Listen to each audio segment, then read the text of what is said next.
కూరగాయలు కొందామని మార్కెట్‌కి వెళ్తే అన్ని కూరగాయల కన్నా చాలా కలర్‌ఫుల్‌గా, కళ్ళకి అట్రాక్టివ్‌గా చాలా తక్కువ ధరలో ఉన్న టమాటాలైతే కంటపడినాయన్నమాట. ఇక తక్కువ ధరలో ఉన్న టమాటాల్ని మనం వదిలిపెడతామా? అస్సలెందుకు ఊరుకుంటాం. సరేనని చెప్పేసి ఒక 2 కేజీలు ఇచ్చేసేయండి అని పట్టుకొచ్చేసాం.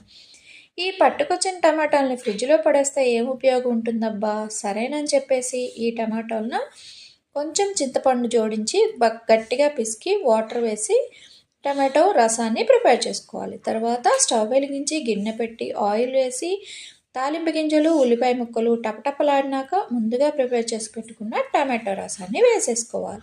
ఇక ఈ పోపు వేసుకున్న తర్వాత ఒక పావు చెంచా అల్లం వెల్లుల్లి పేస్టు, దానికి తోడుగా ఉప్పు, ఇంకా కొంచెం ఘాటుగా కొంచెం కారం, కొంచెం కలర్ఫుల్గా పసుపు, ఇంకా కనువిందైన కొత్తిమీరతో వేసి మరిగించుకుంటే ఎంతో టేస్టీగా ఉండే టమాటో రసం రెడీ.